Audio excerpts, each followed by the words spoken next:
Have you ever been in a situation where you confided in someone about a problem, like maybe a friend or a partner or a colleague? Yeah, you're feeling really vulnerable? Exactly. You're feeling vulnerable, and the very first thing literally the first thing is just start peppering you with questions. Oh, it's the worst. Right. You're sitting there, and suddenly you feel like you're on the witness stand, like, when did that happen? Or why did you say that? Or well, what are you going to do next? And you just immediately tense up. Yes. You Yeah. feel yourself closing off. And even though, rationally, I mean, that they are quote unquote trying to help, you strangely feel defensive. You feel judged. Well, you feel judged because on a subconscious level, you actually are being judged. I mean, that is just wild to think about. But today, we're doing a deep dive into a really subversive clinical study from the psychoanalytic literature that proves exactly that. It proves that asking questions isn't always this great tool of connection. No, not at all. In fact, it is very often an act of psychological aggression. Okay, let's unpack this. We are looking at a chapter called The Technique of Questioning by Dr. Theodore L. Dorpat. And we've got some incredible sources today that analyze actual real-world therapy transcripts. Right. Raw conversations between doctors and patients. Yeah, and our mission today is to look at these transcripts to expose what's really happening when we ask questions. And it completely inverts how we are taught to interact, right? Mm. Typically, when we picture therapy or even just deep human connection, we picture someone asking that perfect, penetrating question that just unlocks the mind. The movie moment. Exactly, the movie moment. But Dr. Dorpat is asking us to look past the literal, surface-level words of the question. He calls those literal words the manifest content. He trains us to decode the unconscious communication underneath. So reading between the lines. Yes, but way deeper. When we do that, we start to see the hidden power dynamics, the unspoken anxieties, and the psychological defenses that are actually driving our desperate need to interrogate each other. Yeah. Which is just fascinating. But to understand how radical Dr. Dorpat's idea is, I think we first need to look at the environment he was writing in, Like, how did this cult of the question become the absolute bedrock of professional psychology in the first place? Well, for generations, the unquestioned consensus among the giants of classical psychoanalysis, I mean, figures like Eisler and Greenson and Glover, was that the question was just an indispensable fundamental tool. Right. And, I mean, you have to understand why they believed this. Early psychoanalysis was heavily modeled on the traditional medical framework. Like going to a regular doctor. Exactly. If you go to a physician with a stomach ache, the doctor doesn't just sit in silence and wait for your stomach to reveal its secrets. Right. They poke and prod. Yeah, they poke, they prod, and they ask for a highly detailed medical history. When did the pain start? Is it sharp? Is it dull? The early analysts adopted that exact same diagnostic posture for the human mind. So they viewed it as anamnesis, like gathering a medical history. Spot on. They took it completely for granted that you had to ask questions to gather facts or, to put anxious patients at ease or to pave the way for some grand psychological interpretation later on. It was just the water they swam in. Right. They didn't even question the questions. What's fascinating here is just how completely this mindset dominated the field. There was a comprehensive landmark study by a researcher named Dewald. He actually analyzed the transcripts of an entire multi-year psychoanalysis from start to finish. Oh, wow. The whole thing. The whole thing. He categorized every single time the therapist spoke over years of treatment. That's a massive amount of data. It is. And the data showed that 70.5% of all the therapist's interventions were questions. Wait, over 70%. Over 70%. Yeah. This doctor was firing off an average of 8.7 questions per session. It wasn't merely a technique in the toolkit. It was essentially the engine driving the entire treatment. But if we look at the core premise of psychoanalysis, that statistic actually makes absolutely no logical sense. Right. It completely contradicts the foundation. Because the fundamental rule of therapy, the whole reason the classic therapy couch even exists, is the concept of free association. The idea is that the patient lets their mind wander freely. They say whatever comes to mind without censorship, so the unconscious can naturally rise up. Exactly. So if free association is the goal, then asking a highly specific pointed question is the exact opposite of the assignment. It's totally counterproductive. It's like, okay, imagine sitting on the bank of a river and watching where the water naturally flows. That's free association. But instead of watching, the therapist is taking a massive boulder and hurling it right into the stream. That's a great way to picture it. Yeah, every time you drop a specific question into the room, you are throwing a boulder. You're forcing the water to flow around your obstacle. You are dictating the current. And that is the supreme irony of the profession's history. Psychoanalysis is a discipline entirely dedicated to scrutinizing everything, right? Slips of the tongue, forgotten dreams, minor hesitations. They subject all of it to microscopic analysis. But not their own questions. Right. The act of throwing the boulder into the river went largely unexamined. I mean, in the 1950s, an early pioneer named Olinik warned that questioning might actually be an unconscious expression of hostility from the therapist. Hostility, wow. Yeah, but he was mostly ignored. It was just easier for generations of therapists to keep throwing boulders. Which begs the obvious question, no pun intended. If highly trained experts know that therapy requires the patient's mind to flow freely, why can't they just sit quietly and watch the river? It's incredibly hard to do. But why? Why do they feel this overwhelming compulsion to constantly throw rocks and direct the traffic? To answer that, we really have to look at a psychological phenomenon known as countertransference.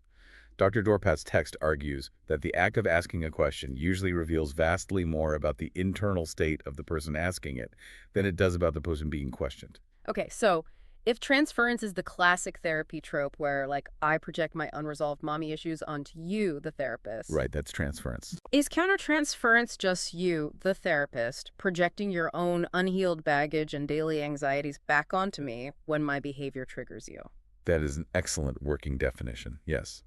Countertransference is when the therapist's own emotional stability is threatened by what the patient is doing. And then those internal reactions begin to unconsciously dictate how the therapy is conducted. So the therapist is basically reacting out of their own issues. Exactly. And Dr. Dorpat performs a remarkably brave act of self-examination in this chapter. He actually reviews his own clinical notes from years prior, looking at his treatment of a 32-year-old woman suffering from severe depression. It takes guts to publish your own mistakes. It really does. He uses his own professional missteps to demonstrate this dynamic. And we can call this case study the vulture. The vulture. Okay, I remember this from the sources. This patient had an incredibly specific way of communicating when she was in a deep, emotionally vulnerable state. Right, she didn't use clinical language. Yeah, because her depression was so overwhelming, the standard intellectual vocabulary just wasn't available to her. She couldn't come in and say, "Doctor, I'm experiencing an improvement in my mood today." That kind of language requires an emotional distance she simply didn't have. Right, so she relied on these rich, poetic nature metaphors instead. Like, when she felt the therapist was being supportive and warm, she would talk about the sun. And when she felt safe and held in the therapy room, she would describe being in meadows. But Dr. Dorpat admits in his notes that he started losing his patience with this. Well, you have to think about his training. He was trained to operate in a realm of clinical precision. Sitting with someone who is communicating purely through emotional, fluid, poetic imagery. It can be deeply unsettling for a highly intellectualized professional. Because it's not data? Exactly. It requires the listener to drop their own defenses and just feel the emotional resonance of the poetry. But Dorpat didn't want to feel it. He wanted to decode it. He wanted the facts. He wanted facts. So he began peppering her with questions, aggressively trying to force her to translate her profound symbolic experiences into his preferred, sterile, intellectual language. And the mechanism of how she reacted to this is just so important, because when you barrage someone with questions, you aren't just asking for information, right? You are demanding that they change their cognitive state. Yes, that's a crucial point. She was in this deeply emotional, associative state, but the questions forced her to snap into a defensive, analytical state just to provide an answer. And the result was devastating for her progress. Completely. Following these intense questioning sessions, she withdrew completely. Her depression spiked. She came into the next session and described this feeling of deep dread. She complained that she was surrounded by, quote, faceless people. Which is such a haunting image. It is, and she actually pleaded with him. She stated explicitly that trust is an emotional thing, not an intellectual one. She was literally begging him to join her in her emotional reality. She wanted him there, rather than him dragging her into his intellectual one. But he didn't do it. He failed to do it. And when he failed, her unconscious mind produced this vivid, terrifying fantasy. During a session where she was feeling particularly hopeless and actually talking about quitting therapy altogether, she told him she was tired of looking and hearing and incredibly tired of asking why. Wow. Yeah. And then she described an image in her mind. It was a vulture, perched ominously on her shoulder, just waiting to eat someone. And as an analyst, Dorpat's immediate textbook instinct was to look backward, right? Because he knew her mother had been incredibly possessive and demanding, like someone who metaphorically consumed her daughter's independence. Right, the classic Freudian pivot. So he thought, the vulture is obviously a symbol for the mother. But Dorpat had established a rigorous rule for himself. Before looking at a patient's childhood ghosts, you must first look at the immediate living relationship in the room. Look at the present before the past. Exactly. So he reflected on his own behavior from the previous sessions. He remembered his impatience, his relentless probing questions, his desperate need to extract clear answers from her metaphors. And then, the horrifying realization struck him. Oh, man. The vulture wasn't her mother. The vulture was him. The therapist is the vulture. I mean, it's an incredible moment of clarity for him. His voracious intellectual need to know was actively consuming her emotional reality. He was basically picking her apart for data. He was. And this is exactly where we see the mechanics of countertransference in action. Yeah. I mean, why was he acting like a vulture? Because he was anxious. Yes, because sitting with her fluid, metaphorical, highly emotional regression made him feel completely out of control, made him deeply anxious. He didn't know how to navigate the meadows and the sun. So he retreated to what he knew. Right. For a highly educated doctor, intellectualization is the ultimate defense mechanism. By asking questions, he was subconsciously reasserting his authority. The questions weren't designed to help her. They were designed to soothe his own anxiety and force her back into a framework where he felt like the expert again. Which translates so perfectly into our everyday lives, if you think about it. Oh, absolutely. Think about being at a party and you're stuck in a conversation with an acquaintance, and the silence suddenly stretches out for like 3 or 4 seconds. The worst feeling. You physically feel that spike of social anxiety in your chest. You feel a total loss of control over the social dynamic. So what is the immediate reflex? You fire off a question. Yep. So, do you have any trips planned this summer? Exactly. How's the new job? You do not genuinely care about their itinerary or their accounting firm in that moment. You are using the question as a social life raft. You throw the boulder into the river to break the uncomfortable silence and relieve your own internal tension. That is the exact same mechanism. The question is a tool for the questioner's comfort, but it's masquerading as genuine interest in the other person. It's a disguise. Yes. But Dr. Dorpat's text takes this a step further. Because in casual settings like a party, it's just awkward. But in deeply vulnerable relationships like therapy or marriage or parent-child dynamics, this need to control the environment through questioning doesn't just cause emotional distance. It gets worse. In severe cases, the act of questioning actively penetrates a person's psychological boundaries. It can essentially reenact the worst traumas of their life. Okay. To understand how a question can literally become a trauma, we need to look at a concept the text refers to as the bipersonal field. It sounds a bit academic, I know. It does, but it basically describes the invisible psychological dance we do whenever we talk to someone. The text explains that human interaction is this continuous loop of projection and introjection. Right. If projection is casting your own internal script onto someone else. Like assuming someone is mad at you when they aren't. Exactly. Then introjection is when the other person unconsciously absorbs that script and actually begins to play the part. It is a subtle mutual role-playing game. And questions are incredibly coercive tools within this bipersonal field. How so? Well, when you ask a question, you naturally assume the role of the powerful, active, independent authority. By the very nature of the grammatical structure, the person being questioned is forced into the role of the passive, dependent, subordinate object who is obligated to supply the answer. It completely forces a hierarchy. It does. And when a therapist enforces that hierarchy on a vulnerable patient, the results can be catastrophic. We see this vividly in another clinical case Dr. Dorpat supervised, which we can call the box dream. This one is intense. It really is. The patient was a 41-year-old nurse. She came into her session speaking incredibly hesitantly. Her voice kept trailing off, and she was offering only these vague fragments of thought. She was struggling to get it out. Yeah, she was trying to describe a recurring nightmare where she was trapped inside a box, and the walls were slowly moving in, threatening to crush her. Which is just a profound expression of claustrophobia and helplessness. Right. But the treating therapist, the guy Dorpat was supervising, he didn't listen to the emotional tone of the dream at all. He focused purely on the vague delivery. He grew frustrated with how slow and fragmented her speech was. His own countertransference flaring up again. Exactly. He felt thwarted, so he lost his patience and started pushing. He demanded a clearer narrative. He just peppered her with probing questions to force her to articulate the dream in a way that made logical sense to him. And here's where we have to look really closely at the cognitive shift those questions caused.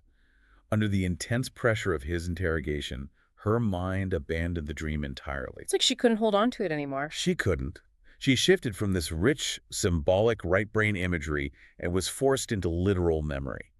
She started talking about her adolescence, specifically about her father. And this is where it gets really dark. It does. She recounted how, when she was a teenager getting ready for a school prom, her father had taken photographs of her. But it wasn't, normal proud parent photography. No. He was taking voyeuristic photos of her changing clothes, stepping into the shower, taking off her underwear. He was relentlessly intrusive, constantly touching her and leering at her.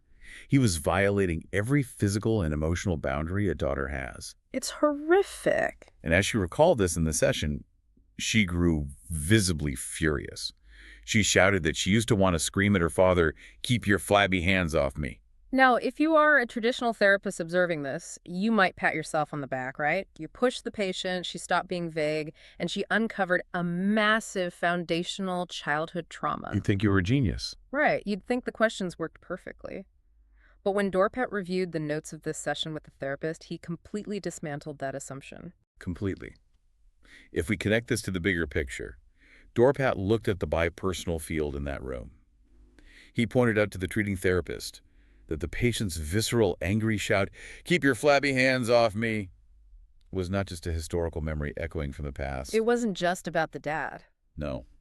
It was an urgent, desperate, unconscious warning aimed directly at the therapist sitting across from her. She wasn't just remembering being trapped, she was currently feeling trapped. Exactly.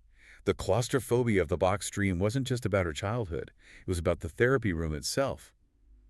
By aggressively pushing her with impatient questions, the therapist was penetrating her mental boundaries in the exact same way her father had penetrated her physical boundaries with his camera. Wow. He was literally repeating the abuse. The therapist was reenacting the core trauma. He wasn't treating the voyeurism, he was perpetuating it through clinical interrogation. And the human subconscious is just breathtaking in how it tries to communicate this stuff because, patients in therapy know they aren't, quote unquote, supposed to criticize the doctor. So their unconscious mind builds these elaborate metaphors to deliver the critique indirectly. Yes, proxy communication. We see this perfectly in her very next session. She comes in and starts venting about a pharmacist she works with at the hospital. She complains that this pharmacist is completely overstepping his bounds. She says he's acting like he is a doctor, countermanding her nursing work, and giving unsolicited, intrusive advice to the patients. The pharmacist is a perfect proxy. It's so transparent once you know what to look for. It really is. The patient's unconscious mind is using a story about an overstepping medical professional to deliver a devastating critique of the therapist's behavior from the day before. Her unconscious is basically saying, "You are overstepping your role, you are intruding where you do not belong, your unsolicited questions are violating my space." It is like her brain is running a covert resistance movement. On the surface, she's complying with the therapy, talking about her dad and her coworkers. But beneath the surface, she is transmitting highly encrypted, hyper-accurate intelligence reports about the therapist's abusive technique right to his face. And he completely misses it. Because he is only listening to the literal words. This is the exact mechanism of why Dr. Dorpat argues that questions destroy what he terms derivative communication. When you force a brain to process and answer a literal question, you crush its ability to synthesize and express these deeper symbolic truths. You force the person out of their authentic emotional reality and into a state of mere compliance. But the text gets even darker because it's not just that patients speak in code, therapists speak in code too. Oh, absolutely. And they can unconsciously weaponize their questions to wage war on a patient, all while hiding behind a mask of pristine professional curiosity. To really grasp how this weaponization works, we need to understand that cognitive shift you just mentioned. The text differentiates between type 2 derivatives and type C communication. Okay, break those down for us. Sure. Type 2 derivatives are the rich, symbolic, emotionally resonant metaphors, like the vulture or the meadows or the story of the overstepping pharmacist. This is the language of profound psychological truth. The real stuff. Right. Type C communication is the exact opposite. It is literal, defensive, surface level, and emotionally detached. It's the language of compliance. Dr. Dorpat asserts that when you hear a question, your brain's executive functioning activates immediately. You shift from an associative, exploratory state into a test-taking state. You are forced out of type 2 truth and trapped in type C defense. And when a therapist wants to control a patient, forcing them into that type C state is incredibly effective. We have a clinical vignette from a researcher named Hollander that demonstrates this so perfectly it actually reads like a high-tension psychological thriller. It really does. We can call this one the intrusive boss. Let's set the scene. A female patient arrives 7 minutes late for her therapy appointment. She sits down, and then she says absolutely nothing. For 8 excruciating minutes, there is dead silence in the room. Just breathe. 15 minutes of the session has burned away and nothing has happened. So put yourself in the therapist's chair. You are a trained professional, your time is valuable, and your patient is passively defying you. The countertransference is going to be intense. You'd be furious. You are feeling thwarted, ineffective, and likely quite irritated. The tension is just thick. Finally, the therapist can't take the silence anymore. He breaks it with a question. He says, "I wonder why you were silent today." Notice the phrasing. Yeah, the patient gives a non-committal shrug and says her mind is just a blank. But the therapist won't let it go. He pushes again. "I wonder if your mind being blank has anything to do with being late." Look at the structure of those questions. Under the guise of gentle clinical inquiry, he is launching a direct accusation. He is essentially saying, you are late, you are uncooperative, and you are wasting my time. Explain yourself. And the patient absolutely feels the attack. The transcript notes a trace of petulance entering her voice. She makes a weak excuse about getting dressed slower than usual. And then the room plunges back into silence for another 10 minutes. The warfare is silent, but it is intense. It's agonizing. Finally, the patient speaks again. She shifts into type 2 derivative communication. She starts talking about a frustrating incident at work, specifically focusing on her boss. Becomes the proxy. Here it comes. She says, "My boss is really something. He is so full of nervous energy. He's got to know what's going on all the time, is interested in everybody's affairs, expects everybody to be perfect." She goes on to complain that he constantly assumes everyone around him is being dishonest. Let's decode the proxy. The box is the therapist. Unconsciously, the patient is delivering a flawless, precision-guided critique of the therapist's behavior over the last 20 minutes. Flawless. She is telling him, "You are intrusive. You demand to know everything in my head. You expect me to be the perfect, compliant patient who is never late and never silent. And when I fail to be perfect, you accuse me of having hidden, dishonest motives." She absolutely nailed him. It's a vulture dynamic all over again. Here's where it gets really interesting, because the exchange shifts from fascinating to actively sadistic. The therapist hears the story about the boss, and his unconscious mind recognizes the attack. He feels He it. feels the sting of her critique, even if he doesn't consciously process it. So what does he do? He retaliates. Out of nowhere, completely ignoring her story about work stress, he changes the subject entirely and asks a completely unrelated question. "Why did you go into accounting?" The mechanism of that non sequitur is pure power dynamics. By ignoring her narrative and forcing her to answer a random question about her career history, he is violently wrenching control of the bipersonal field back to himself. It's a power grab. Exactly. He is subconsciously saying, your story doesn't matter. I dictate the terms of this reality, and right now, we are talking about your career choices. The patient is jolted by this. She tries to answer, offering some conscious reasons for her career path, but she is still feeling the oppressive weight of his dominance, so she adds, almost bitterly, "I've often thought, in this field, the women do the dirty work and the men get the gravy." And again, she is speaking in type 2 derivatives. She is unconsciously expressing her frustration with the immediate power dynamic in the room, the male therapist dominating the female patient, making her do the emotional dirty work. And the therapist feels that second hit. So he fires back instantly with one final question. He says, "Are you saying, in a way, it's sort of a man's field?" It is a breathtakingly cruel response. By framing it as a question asking for clarification, he maintains plausible deniability. He looks like a doctor just trying to understand. Right, I'm just asking a question. But structurally, he is using the question to actively demean her career choice. He is rubbing her nose in her own perceived subordination. It's the ultimate passive-aggressive maneuver. It's like living with a terrible roommate. When you leave a mug in the sink, they don't have the courage to just say, "Clean up your mess." Instead, they walk in and say, "Oh, are we leaving dirty mugs in the sink now? Is that our new system?" That's the exact energy. It has a question mark at the end, but it is a declaration of hostility. That is exactly what this highly educated clinician is doing. If you read the transcript, literally, it's a boring conversation about accounting and a stressful boss. But if you look at the unconscious communication, it is a brutal, sadomasochistic power struggle where the therapist is using questions like a scalpel to assert his dominance. This brings us to a massive structural problem. If you are the patient in that room, you are fundamentally trapped. The person tasked with healing you is actively weaving a coercive, controlling web of questions around you. And you can't just yell at them. Right. You cannot fight back directly. If you get angry, you will be diagnosed as resistant or hostile. You can't just leave because you are vulnerable and need help. How does the human psyche defend itself against that kind of inescapable intellectual dominance? The text provides an answer to that. And it involves a defense mechanism so purely physical and undeniable that it almost feels like a comedy sketch. But it is deadly serious. We can look at the case of the sleeping nurse. This is such a revealing case. It was brought to Dorpat for supervision by a very frustrated therapist. He was treating a 30-year-old nurse in twice-a-week psychotherapy, and his primary complaint was that his patient kept falling asleep right in the middle of their sessions. Which is objectively a massive red flag. I mean, falling asleep in therapy. Let's look at the mechanics of one specific session.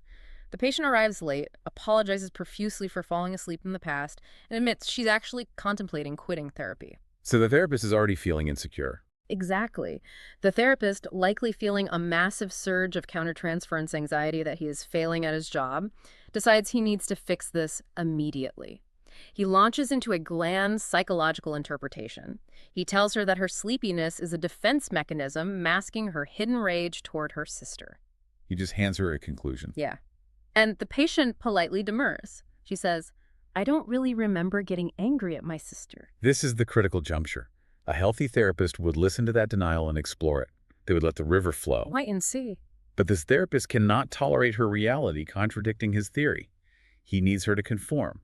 So he tries to force the issue using a leading question. Right, he interrupts her and asks, "Don't you remember about how angry you got at your sister and how you would work it out on a punching bag?" And the moment he finishes that question, the patient falls fast asleep on the couch. Complete system shutdown. Just out cold. She wakes up a few minutes later. The therapist, completely unfazed, tells her that the fact that she fell asleep on his couch proves she actually wants to be in therapy because she feels safe enough to sleep. The rationalization is astounding. It really is. The patient, groggy and trying to be compliant, says, "Okay, I guess I must be angry at my sister." She surrenders. But the therapist isn't done. He pivots his theory. He says, "Actually, some of the anger you have about your sister is displaced. You really feel angry with your mother." He is relentlessly projecting his narrative onto her, completely overriding her autonomous thought process. Exactly. And how does her brain respond to this new projection? She falls asleep again. 5 minutes later, she wakes up. The therapist asks her what happened. She says she doesn't know. The therapist pushes again. "We were talking about your anger toward your mother." And for a third time, she loses consciousness. It's unbelievable. The transcript notes this cycle repeated 5 more times in that single hour. Every single time she woke up, he battered her with a question or a directive, and every single time, her brain pulled the plug. We really have to look at why sleep is the mechanism here. It wasn't because she was tired from a nursing shift. The power dynamic in that room was absolute coercion. Total control. The therapist's questions carried a deafening unconscious mandate. Your internal reality is wrong.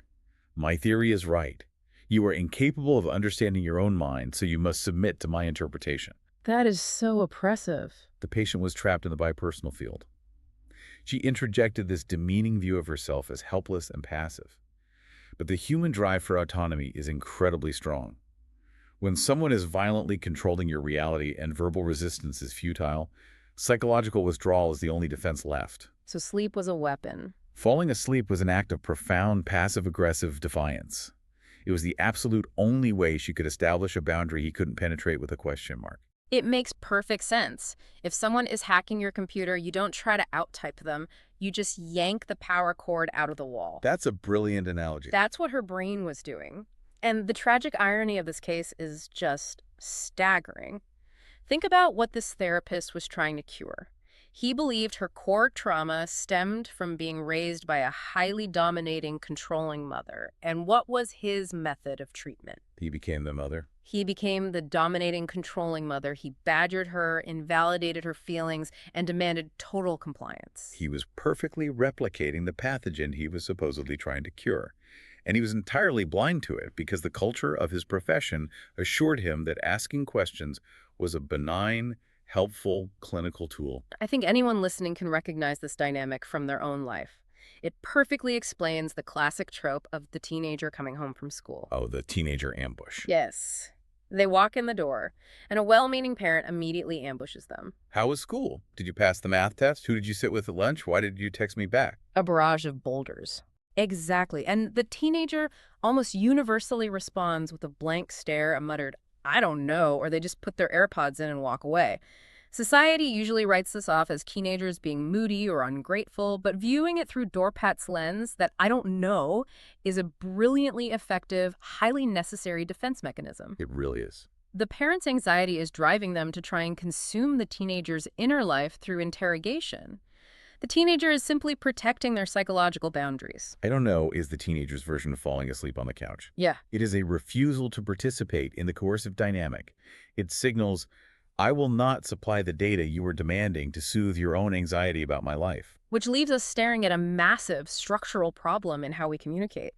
If questions are this inherently dangerous, if they are loaded with hidden aggression, countertransference, the desperate need for control, and the potential to reenact trauma, what on earth are we supposed to do? It's a daunting realization. How do therapists do their jobs? How do we talk to our partners when they're hurting? How do we manage employees without interrogating them? Well, the text offers very clear guidance on this, starting with a specific type of question that must be eradicated almost entirely from vulnerable conversations. The why question. Okay, the why question. The source material explicitly warns that asking why, like why did you do that or why do you feel this way, is almost universally perceived by the human brain as a criticism. A criticism, not an inquiry. Right. When you ask someone why, you are not inviting emotional exploration. You are demanding a logical justification. You are forcing the person's executive function to rapidly construct a legal brief defending their emotions, which inevitably leads to rationalization and intellectualization rather than genuine insight. That makes so much sense mechanically. If my partner asks, "Why are you so upset about the dishes on?" I immediately feel my defenses rise. I stop feeling my actual frustration and start formulating arguments to win a debate. You enter type C communication. Exactly. But surely not all questions are bad. The text must draw a distinction between, like, asking for directions and probing someone's psyche. It does. There is a vital distinction between everyday, casual questions and what we might call authority questions. In normal life, if I ask, where is the train station? The transaction is honest. I am asking for my own selfish benefit because I need information. It's just transactional. But in therapy, or in parenting, or in management, questions carry a heavy, hidden burden. The authority figure asks a question with the unspoken immense pressure of, I am doing this for your own good. Answering me will heal you or help you. Which puts an unbearable weight on the person answering. It forces them to comply to fulfill the questioner's fantasy of being the magical helper. So if we strip away the why questions and we acknowledge the coercive weight of authority questions, what is the actual alternative? How do you guide a conversation without throwing boulders in the river? The text introduces a brilliant concept from an analyst named Robert Langs. He advocates for the rigorous use of silent questions. Silent questions. Yes. Langs argues that a therapist or a parent or a friend should absolutely have questions. You should be intensely curious. You might listen to a friend vent and think, I wonder if she is actually angry at her father, not her boss. Right, you still have the hypothesis. But instead of voicing that hypothesis and throwing the boulder, you hold the question silently in your own mind. You provide a secure, quiet holding environment. You wait and observe. If your hypothesis is correct, the person's natural narrative floated up, their type 2 symbolic communication will eventually naturally drift toward their father and confirm your theory. You let the water find its own way around the bend. Beautifully put, yes. So to distill the ultimate recommendation from this dense, paradigm-shifting psychoanalytic text, The absolute best technique, the most profoundly healing intervention you can offer another human being, is incredibly simple to understand, but almost impossibly difficult for our anxious brains to execute. It is the hardest thing in the world. The recommendation is silence. It is the supreme discipline of shutting up. Yes. If the conditions in the room aren't absolutely perfect to make a clear, supportive, declarative statement, remaining silent is almost always the better, safer, and more productive option. You have to let the other person fill the empty space.